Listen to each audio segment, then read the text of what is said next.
अस्सलाम वालेकुम व्यूअर्स, कैसे हैं आप लोग। उम्मीद है कि सब लोग बिल्कुल ठीक ठाक होंगे। आज हम लोग बात करेंगे अपने गुस्से पर काबू करने के बारे में। आप लोग अपने गुस्से पर कैसे काबू पाते हैं? आपको कैसा लगता है जब आपको गुस्सा आ रहा होता है? अपने बॉडी के सेल्स जला रहे होते हैं, बहुत ज़्यादा वक्त ज़ाया कर रहे होते हैं, बहुत ज़्यादा अपने दिमागी तवाज़ुन को हिलाए हुए होते हैं। हर वक्त इस बात पर गुस्सा करते रहना कि किसी ने मुझे क्या कह दिया और किसी ने क्या कुछ कह दिया, आपको कभी भी लाइफ को सॉर्ट आउट करके आगे नहीं बढ़ने देगा। जब तक आप इस चीज़ को समझने की कोशिश नहीं करेंगे कि ज़िंदगी जो है वो सिर्फ मोहब्बत देने का नाम है, एहसास करने का नाम है, और अपने इर्द गिर्द उन लोगों को चुन लें जो आपका एहसास करते हैं, आपसे मोहब्बत करते हैं। बस बाकी लोगों को ज़िंदगी में रख कर उन पर गुस्सा करने से कभी भी फ़ायदा नहीं होने वाला।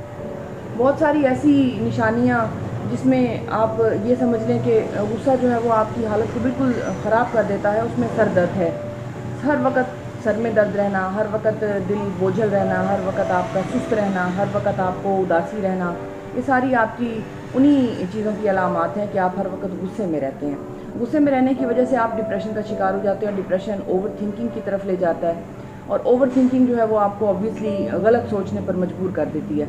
और नेगेटिव थिंकर जो होता है वो अपनी सेहत को, अपनी सारी वैल्यूएबल मोमेंट्स को डाउन कर देता है। ज़िंदगी में आगे बढ़ने के लिए बहुत सारी मेहनतें करनी पड़ती हैं, बहुत सारी जद्दोजहद करनी पड़ती है। उसमें गुस्से का तो कोई काम ही नहीं है। पीसफुल माइंड के साथ आगे बढ़ने की कोशिश करें और ज़िंदगी को इस बात को समझने की कोशिश करें कि आपने जितना भी किया है वो लौट कर आपके पास आना है।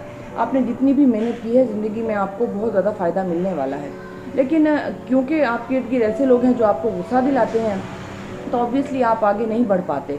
बहुत सारी ख़वातीन सुबह उठकर अपनी जॉब पर चली जाती हैं, ढेर सारा मेकअप करती हैं, ढेर सारी तैयारी करती हैं, लेकिन दिल में बहुत सारी चुभन लिए हुए होती हैं। बहुत सारी ख़वातीन अपने बहुत सारे ऑनलाइन स्मॉल बिजनेसेस को डील कर रही हैं, घर के बहुत सारे मसाइल में फंसी हुई होती हैं, लेकिन अपने आप को कंपोज करने की कोशिश करती हैं, कंपोज रखने की कोशिश करती हैं। मल्टीटास्किंग ख़वातीन हैं, बहुत सारी ख़वातीन बहुत सारे ब्रांड्स को डील कर रही हैं।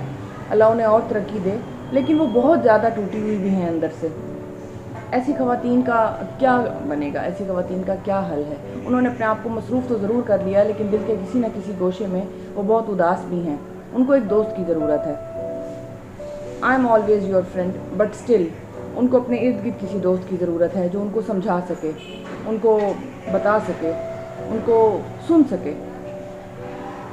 मैं एक यहाँ बात करूँगी कि बीइंग अ गुड लिसनर एक बहुत बड़ी नेमत है, और अगर आप एक बेस्ट लिसनर हैं तो आप ये समझ लें कि आपने ज़िंदगी में बहुत सारे लोगों को बहुत सारा फ़ायदा देने की कोशिश की है और जन्नत कमा ली है।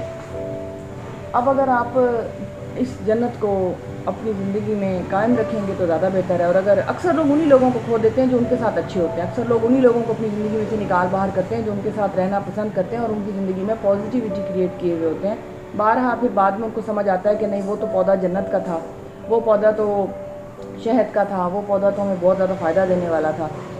बस अब क्या होवे जब चिड़िया चुगें खेत, अब पछतावे क्या होवे। हाँ, तो समझ लें इस चीज़ को कि जो चीज़ है उसको समझें, जो चीज़ नहीं है उसको पाने की कोशिश करें, लेकिन अगर फिर भी आप पा नहीं सकते तो फिर कुछ नहीं हो सकता।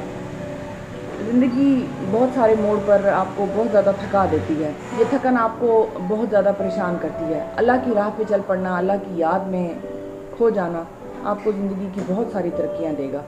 आप आगे बढ़ने की कोशिश करें और चीज़ों को सॉर्ट आउट करने की कोशिश करें। आप देखें आपकी ज़िंदगी बहुत ज़्यादा खूबसूरत हो जाएगी। ये खूबसूरती आपको हमेशा तब मिलेगी जब आप चीज़ों को बर्दाश्त करते जाएंगे, आगे बढ़ते जाएंगे और मेहनत करते जाएंगे। मेहनत ना करना आपको हमेशा बर्बादी की तरफ ले जाएगा। मुझे सुनने के लिए शुक्रिया। अल्लाह हाफ़िज़।